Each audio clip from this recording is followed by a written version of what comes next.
7 बेवकूफ औरतों का अजीब किस्सा। किसी गांव में 7 औरतें एक जगह रहती थीं। सारा दिन चरखा काटा करतीं। जब उनके पास बहुत सा सूत इकट्ठा हो गया तो सबने सलाह की कि उसको शहर ले जाकर बेच देंगी, मगर पर्दानशीन औरतें थीं, दिन के वक्त नहीं निकलती थीं। एक दिन रात को चादरें ओढ़कर सूत की गठड़ियाँ सरों पर रखकर घरों से निकलीं। शहर पहुँचते पहुँचते रात के 12 बज गए। गश्त के सिपाही पहरा दे रहे थे। उन्होंने जब देखा कि 3 औरतें सरों पर गठड़ियाँ रखे चली आ रही हैं, वो समझे चोर हैं। दूर से ललकारा, कौन हो तुम और कहाँ से आ रही हो? ये 7 औरतें डर गईं। कोई जवाब नहीं दिया। सिपाही ने करीब आकर पूछा, बोलती क्यों नहीं? ये तुम्हारे सर पर किस चीज़ की गठड़ियाँ हैं? एक औरत ने डरते डरते जवाब दिया, भाई ये सूत है, हम शहर में बेचने जा रही हैं। सिपाही ने डांट कर कहा, हमें बेवकूफ़ बना रही हो? रात के 12 बजे कौन सा बाजार खुला है जो तुम सूत बेचने जा रही हो? ज़रूर कहीं से चोरी करके आ रही हो। चलो मेरे साथ थाने। ये 7 हाथ जोड़ने लगी, उसकी मिन्नतें करने लगी, लेकिन उसने एक न सुनी और उन्हें अपने साथ ले गया। थाने पहुंचकर सिपाही ने दरोगा जी से उनकी शिकायत की। वो उस वक्त सो रहे थे। नींद में उन्होंने कह दिया कि हवालात में बंद कर दो। इन सबको एक कोठरी में बंद कर दिया गया, जिसमें सिर्फ एक खिड़की थी जो बरामदे में खुलती थी। खिड़की के सामने दरोगा जी का पलंग लगा था जहां वो सो रहा था। वो 7 कोठरी में बंद होकर पहले अपनी किस्मत पर रोती रहीं और फिर जब दिल हल्का हो गया तो बातें करने लगीं। एक ने कहा, रात कैसे गुजरेगी? कोई किस्सा या कहानी शुरू करो। दूसरी ने कहा, आप बीती सुनोगी या जग बीती? तीसरी ने कहा, बहन आप बीती सुनाओ। पहली ने अपनी कहानी इस तरह सुनाना शुरू की कि मैं एक चपड़ासी की बीवी थी। घर में ना कोई सास थी न नंद। दोनों मियाँ बीवी सुकून से रह रहे थे। मियाँ के पास जितना रुपया था उसका उन्होंने मुझे सोना बनवा दिया था और कहा था कि अपना जेवर एहतियात से रखना, नौकरी का कोई भरोसा नहीं। हाकिम बहुत बदमिजाज है, हमेशा मुझसे नाखुश रहता है। अगर नौकरी चली गई तो जेवर बेचकर दुकान बनाऊंगा। मैंने उन्हें इत्मीनान दिलाया कि मैं सारा जेवर संदूक में रखती हूँ और संदूक को ताला लगाकर चाबी अपने पास रखती हूँ। मैं सारा दिन घर में बेजार हो जाती हूँ। मैंने शौहर से कहकर एक बकरी ले ली और उसका नाम बद्दू रखा। मैं बकरी से अपना दिल बहला लेती। मियाँ नाश्ता करके दफ्तर चले जाते और दोपहर का खाना खाने घर आते। एक दिन मियाँ को आने में देर हो गई और मैं इंतज़ार करते करते थक गई। मुझे बहुत भूख लगी थी। मैं हमेशा पहले शौहर को खाना खिलाती, फिर खुद खाती थी, लेकिन उस दिन मेरे शौहर को आने में बहुत देर हो गई। मैंने एक तरकीब सोची कि बद्दू के ज़रिए खाना अपने शौहर को भिजवा देती हूँ। मैंने बद्दू से पूछा, क्या तुम खाना ले जाओगी? उसने गर्दन हिलाकर हाँ कहा। मैंने खुशी खुशी उसके बालों में चंबेली का तेल लगाकर कंघी की और उसे अपना सारा जेवर पहना दिया। यकीन मानो वो बहुत प्यारी लग रही थी।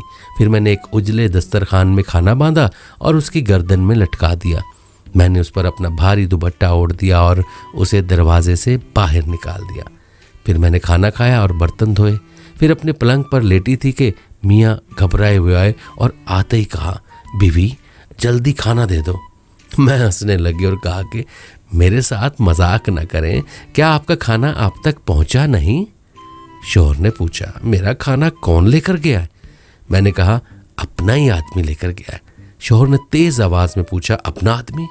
कौन अपना आदमी? मैंने कहा, क्या तुम बद्दू को नहीं जानते? शौहर ने कहा, तुमने उस जानवर को खाना देकर भेज दिया। मैंने कहा, कौन सा जानवर? मैंने उसे इंसान बनाकर भेजा है। शौहर ने कहा, वो कैसे?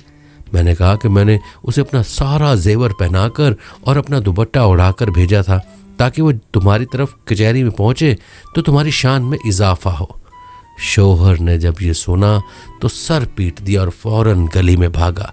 उसने हर एक से बद्दू का पता पूछा, जो भी सुनता हंस देता। आखिर वो कचहरी तक पहुंच गया, लेकिन बद्दू का कुछ पता न चल सका। उसने घर आकर मुझे बाजू से पकड़कर घर से निकाल दिया कि ऐसी औरत की मेरे घर में कोई जगह नहीं है। भला तुम ही बताओ, ये कोई बात हुई?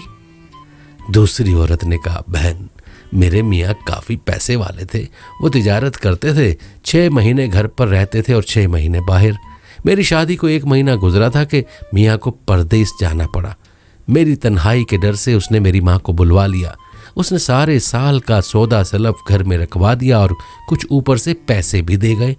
उसके अलावा 20 रुपए ईद उल फित्र के, 20 शबराती के, 20 मुहर्रम के और 20 बकरा ईद के दे गए। जब वो चले गए मैंने अम्मा से कहा, अम्मा मियाँ जिन जिन के पैसे दे के गए हैं क्यों ना उन्हें आज ही दे दूं? अम्मा ने कहा, क्यों नहीं बेटी। मैं गली में खड़ी हो गई। थोड़ी देर बाद वहाँ से एक आदमी गुजरा। मैंने उससे पूछा, क्या तुम शबराती हो? उसने कहा, आपको शबराती से क्या काम है? मैंने कहा, मेरे शौहर उसके लिए पैसे दे गए हैं, वही उसे देने हैं। उसने कहा, हाँ हाँ मैं ही शबराती हूँ, वो पैसे मुझे दे दो। मैंने उसे 20 रुपये दे दिए। मैं गली में खड़ी रही। कुछ देर बाद एक और आदमी नजर आया। मैंने उससे पूछा, क्या तुम ईदू हो? उसने कहा, हाँ। मैंने उसे भी 20 रुपये दे दिए। इसी तरह एक और आदमी आया। मैंने उससे पूछा, क्या तुम रमज़ान हो?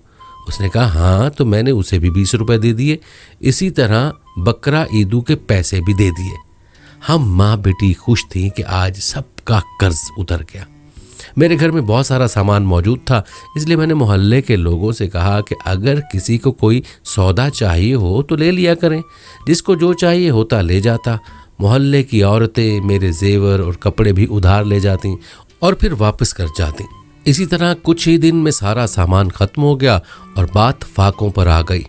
मैंने अपने शोहर को तार भेजा कि अगर मुझे जिंदा देखना चाहते हो तो जल्दी वापस आ जाओ।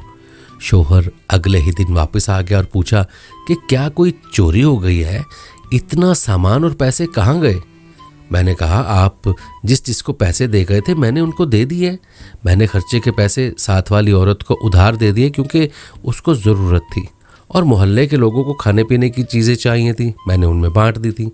बस ये सुनना था कि उसने मुझे हाथ पकड़कर घर से निकाल दिया।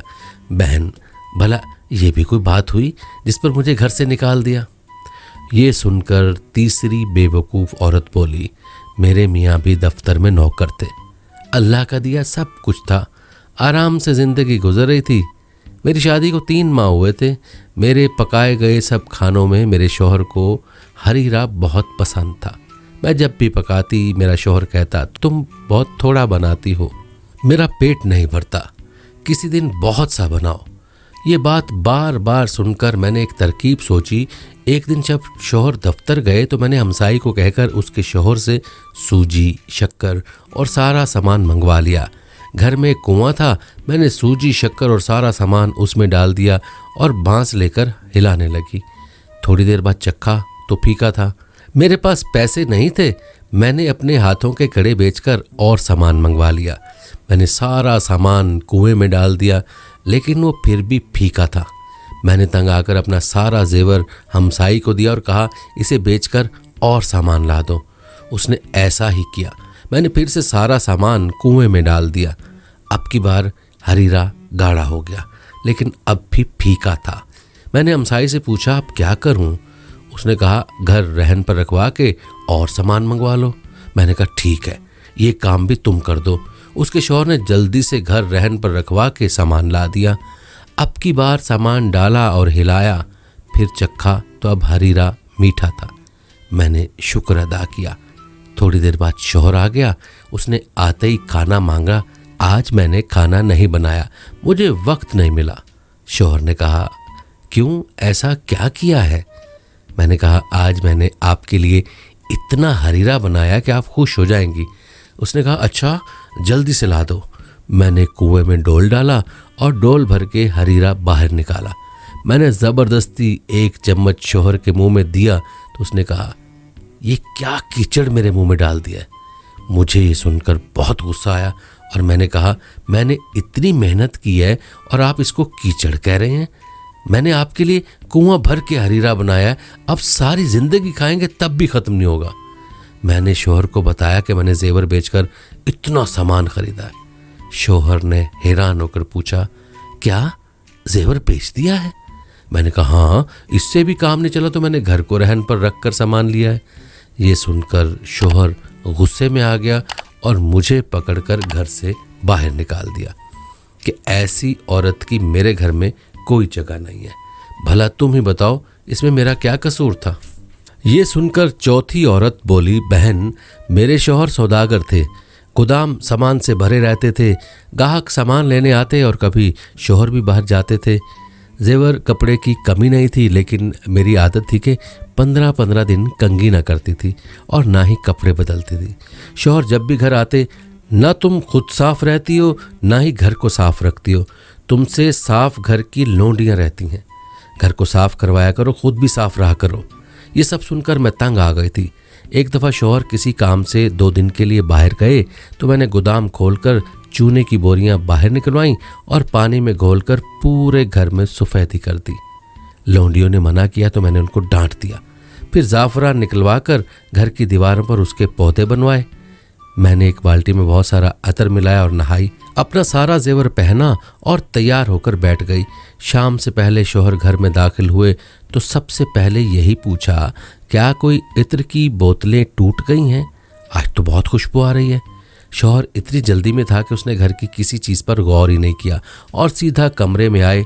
मैं तैयार होकर बैठी थी। शौहर मुझे देखकर पहले हंसने लगे और फिर कहने लगे कि गोदाम की चाबी दो।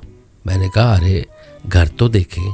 शौहर ने घर की दीवारों को देखा तो कहा, वाह, 2 दिन में तुमने सारे घर में सफ़ेदी करवा दी। ठीक है, जल्दी से चाबी दो, बाहर गाहक खड़े हैं। मैंने कहा, गोदाम में क्या रखा है? शौहर ने कहा, सामान। मैंने कहा, वहाँ कुछ नहीं है। शौहर ने परेशानी से पूछा, क्या हुआ, चोरी हो गई है क्या? मैंने कहा, नहीं, चोरी क्यों होगी, मैंने सारा सामान चूने में मिलाकर घर की सफ़ेदी करवाई है और ज़ाफ़रान और गुलाब भी उस पर मिलवाया और ख़ुद भी इत्र से नहाई हूँ। आप ही तो हमेशा शिकायत करते थे। ये सुनकर पहले शौहर ने अपना सर पीट लिया और फिर मुझे घर से निकाल दिया। ये सुनकर 5वीं औरत बोली कि मेरी शादी को अभी 1 माह हुआ था कि शौहर को परदेश जाना पड़ा। मुझे अपने मियाँ से बहुत मोहब्बत थी, मैं उनसे 8 दिन की दूरी भी बर्दाश्त नहीं कर सकती थी। शौहर के जाने से बहुत दिन पहले मैंने रोना शुरू कर दिया। शौहर ने मुझे यकीन दिलाया कि मैं जल्दी वापस आ जाऊंगा। मैंने उससे पूछा कि ये बता दें कि आप कहाँ जा रहे हैं। उसने कहा, मैं बहुत दूर जा रहा हूँ, रास्ते में दरिया आता है और फिर नूह के ज़रिए दूसरी तरफ जाते हैं। मैं चुप हो गई। शौहर चला गया। रात किसी तरह गुजर गई, लेकिन जब दिन हुआ तो मेरा दिल न लगा। मैंने लोंडी से कहा कि मुझे मेरे शौहर के पास ले जाओ, तो उसने कहा कि मैं कैसे ले जाऊं, रास्ते में दरिया आता है और फिर नूह के ज़रिए जाते हैं। मैंने उससे कहा, क्यों ना घर में दरिया बनवा लें। वो खुश हो गई। हमने मज़दूरों को बुलाकर घर की खिड़कियां और रोशनदान बंद करवा दिए। फिर जेवर बेचकर घर में पानी डलवाना शुरू किया। सारे पैसे और जेवर बिक गया, लेकिन पानी ऊपर ना आया। मैंने मोहल्ले के लोगों से कहा कि कोई मेरा घर ख़रीद ले और मुझे उसमें पानी डलवा दे। कोई शख्स न माना। आखिर एक ऐसा आदमी मिला जिसने यकीन दिलाया कि वो मुझे पानी डलवा देगा। नेज़ उसने पानी डलवाना शुरू कर दिया और कुछ ही देर में पानी बहुत ऊंचा हो गया। लौंडी ने पहले ही 2 घड़े अलग रख लिए थे। हम उन घड़ों पर बैठकर पानी में उतर गईं और सफ़र शुरू किया। कभी मैं आगे निकल जाती तो कभी लौंडी। इस तरह हमने कई घंटों सफ़र जारी रखा। जब शाम होने लगी तो मैंने लौंडी से कहा कि अगर बीच रास्ते में रात हो गई तो हम क्या करेंगे? लौंडी ने कहा, हम अपने घर की छत पर बैठ जाएंगे और मैं हमसाई से खाना ले आऊँगी। सुबह फिर हम सफ़र शुरू करेंगे। मैंने कहा, पागल, अब यहाँ कहाँ से घर आ गया? लौंडी कहने लगी, अरे आप रात की फिक्र ना करें, देखें हम तो मियाँ साहब तक पहुँच भी गए। ये सुनकर मैंने सामने देखा तो मियाँ साहब छत पर खड़े थे। मैंने उनसे कहा, आप हमें छोड़कर चले गए थे तो हम खुद आ गए, चले अब हम जल्दी से निकालें। शौहर ने कहा, पागल औरतों, ये तुम लोगों ने घर का क्या हाल बना रखा है, सारा मोहल्ला हंस रहा है। मैं तो कुछ ज़रूरी कागज़ भूल गया था, वही लेने आया था। उसने बड़े से रस्से से हमें बाहर निकाला। लौंडी को तो बहुत मारा और मुझे घर से निकाल दिया। अब बताओ, ये भी कोई वजह थी घर से निकालने की? अब 6ठी औरत अपना किस्सा सुनाने लगी। मेरी शादी को 1 माह गुजरा था कि रमज़ान शरीफ शुरू हो गया। सास और नंदे अपने घर चली गईं। मैं बहुत खुश थी। मेरा शौहर एक अफसर था, घर में किसी चीज़ की कमी ना थी। रमज़ान अभी चल रहा था कि एक दिन शौहर कहने लगा, बेगम, मैंने बहुत से लोगों के यहाँ अफ्तारी की है, अब मैं चाहता हूँ कि आखिरी रोज़े वाले दिन सबको दावत दूँ। मैंने कहा क्यों नहीं। शौहर ने कहा ठीक है, फिर आखिरी रोज़े वाले दिन बावर्ची सब खाना बना देंगे, तुम बस निकलवा के भेज देना। मैंने कहा बिल्कुल बेफिक्र, सब हो जाएगा। आखिरी रोज़े वाले दिन मैंने सुबह से तैयारी शुरू कर दी। मुख्तलिफ़ किस्म के खाने बनवाए गए, बहुत सी किस्मों के शरबत तैयार किए गए, मज़ेदार खीर तैयार हुई। जब मेहमान आने लग गए तो मैं छत पर बैठकर गिनने लगी। जब तादाद 40 से ज़्यादा हुई तो मुझे बहुत गुस्सा आया कि आखिर एक बार बुलाने पर ये सब क्यों आ गए। रोज़ा जब अफ्तार हुआ, सब ने मुख्तलिफ़ शरबत जी भर कर पिए, फिर खीर खाई। ऐसा लगता था जैसे उन्होंने पहली बार खाना देखा था। आखिर नमाज का वक्त हुआ तो सब नमाज पढ़ने लगे।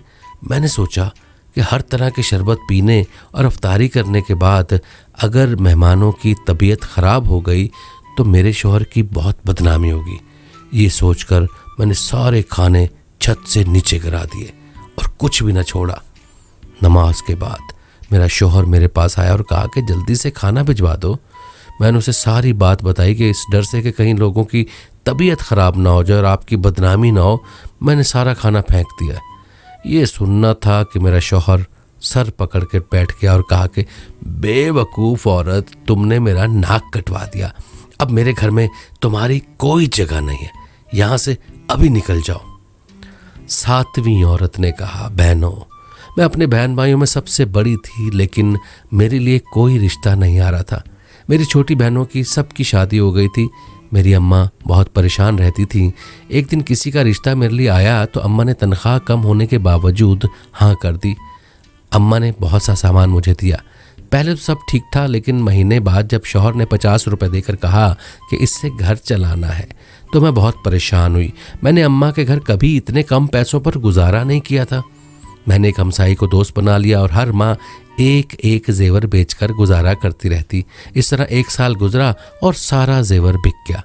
उन्हीं दिनों अम्मा की तबीयत ख़राब हो गई और मैं शौहर को लेकर अम्मा के पास आ गई। हमने बहुत कोशिश की, लेकिन अम्मा की तबीयत ठीक न हुई और अम्मा चल बसी।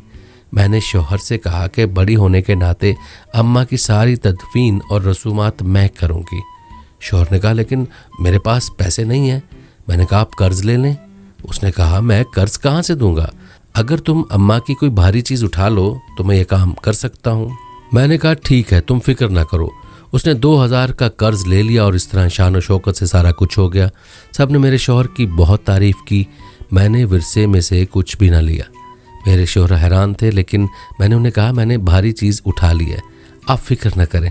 रात को जब सब सो गए तो मैं शौहर को लेकर अम्मा के कमरे में गई और कहा, देखें मैंने क्या उठाया है। शौहर ने पत्थर देकर कहा, इसके नीचे अशरफियाँ हैं। मैंने कहा, नहीं, वो क्यों होंगी? ये वो पत्थर है जिस पर बैठकर अम्मा नमाज पढ़ती थीं। आप ही ने तो कहा था कोई भारी चीज़ उठाना। मुझे इससे भारी कोई चीज़ नहीं मिली। ये सुनना था कि मेरा शौहर सर पकड़कर बैठ गया, फिर मुझे पकड़कर जंगल में छोड़ गया ताकि सारी ज़िंदगी भटकती रहो। अपनी अपनी कहानी सुनाकर सारी औरतें अपनी अपनी गठड़ी पर सर रखकर सो गईं।